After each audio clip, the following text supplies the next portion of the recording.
നമസ്കാരം.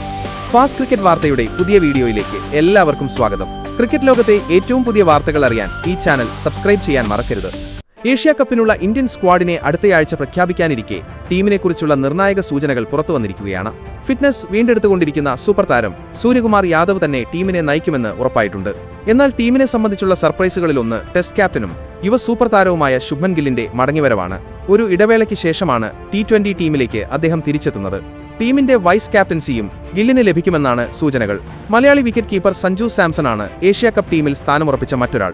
ICC റാങ്കിങ്ങിൽ നിലവിൽ 1-ാം സ്ഥാനത്തുള്ള അഭിഷേക് ശർമ്മയും ടീമിന്റെ ഭാഗമാകുമെന്നാണ് വിവരം. പക്ഷേ യുവ ഇടംകയ്യൻ ബാറ്ററും അഗ്രസീവ് ബാറ്ററുമായ യശസ്വി ജയ്സ്വാൾ തഴയപ്പെട്ടേക്കാം. അവസാനമായി ഇന്ത്യ കളിച്ചിട്ടുള്ള 3 T20 പരമ്പരകളിലും സഞ്ജു സാംസൺ അഭിഷേക് ശർമ്മ ജോഡിയാണ് ഓപ്പണിംഗിൽ ഇറങ്ങിയത്. ഗൗതം ഗംഭീറിന്റെ ഈ പുതിയ ഓപ്പണിംഗ് കോമ്പിനേഷൻ ക്ലിക്കാവുകയും ചെയ്തു. നേരത്തെ ഇന്ത്യക്കായി T20യിൽ സഞ്ജു മധ്യനിരയിലെ വ്യത്യസ്ത പൊസിഷനുകളിലാണ് ബാറ്റ് ചെയ്തിരുന്നത്. ഇവിടെയൊന്നും വേണ്ടത്ര ഇമ്പാക്റ്റ് ഉണ്ടാക്കാൻ അദ്ദേഹത്തിന് കഴിഞ്ഞതുമില്ല. എന്നാൽ ഗംഭീറിന്റെ വരവിന് ശേഷം ഓപ്പണിംഗിലേക്ക് പ്രൊമോഷൻ ലഭിച്ചതോടെ സഞ്ജു ആളാകെ മാറി. കഴിഞ്ഞ 3 പരമ്പരകളിലായി 3 സെഞ്ചുറികളാണ് അദ്ദേഹം കുറിച്ചത്. മറ്റൊരു ഇന്ത്യൻ വിക്കറ്റ് കീപ്പർക്കും സാധിച്ചിട്ടില്ലാത്ത നേട്ടം കൂടിയാണത്. പക്ഷേ ശുഭ്മൻ ഗിൽ മടങ്ങിയെത്തുന്നതോടെ ഏഷ്യാ കപ്പിൽ സഞ്ജുവിന് തന്റെ ഓപ്പണിംഗ് റോൾ വിട്ടുകൊടുക്കേണ്ടതായി വന്നേക്കാം. കാരണം IPLൽ ഗുജറാത്ത് ടൈറ്റൻസിൽ അടക്കം ഓപ്പണറായിട്ടാണ് ഗിൽ കളിച്ചുകൊണ്ടിരിക്കുന്നത്. കഴിഞ്ഞ സീസണിൽ GTക്കായി 600+ റൺസും അദ്ദേഹം സ്കോർ ചെയ്തിരുന്നു. അതിനാൽ ഏഷ്യാ കപ്പിലും ഗിൽ ഓപ്പണിംഗിൽ തുടരാനുള്ള സാധ്യത കൂടുതലാണ്. അഭിഷേക് നേരത്തെ തന്നെ ഓപ്പണിംഗ് സ്ഥാനം ഉറപ്പിച്ചതാണ്. ഇപ്പോൾ റാങ്കിങ്ങിലും തലപ്പത്തേക്ക് വന്നതോടെ അദ്ദേഹം ഇത് ഒന്നുകൂടി ഭദ്രമാക്കുകയും ചെയ്തു. അഭിഷേകും ഗില്ലും ചേർന്ന് ഓപ്പൺ ചെയ്യുന്നതോടെ സഞ്ജുവിന് പുതിയ റോളിലേക്ക് മാറേണ്ടിയും വരും.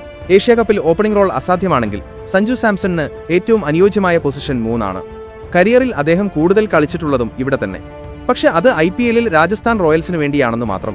റോയൽസിനായി 3-ാം നമ്പറിൽ തകർപ്പൻ റെക്കോർഡാണ് സഞ്ജുവിനുള്ളത്. ഇന്ത്യക്ക് വേണ്ടി വെറും 3 T20കളിൽ മാത്രമേ അദ്ദേഹം വൺ ഡൗൺ ആയി കളിച്ചിട്ടുള്ളൂ.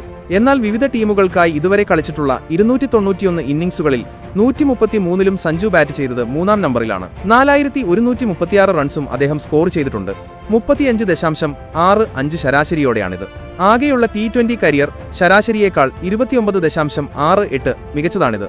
മൂന്നാമനായി 3 സെഞ്ചുറികളും 1 50യും അദ്ദേഹം നേടുകയും ചെയ്തു.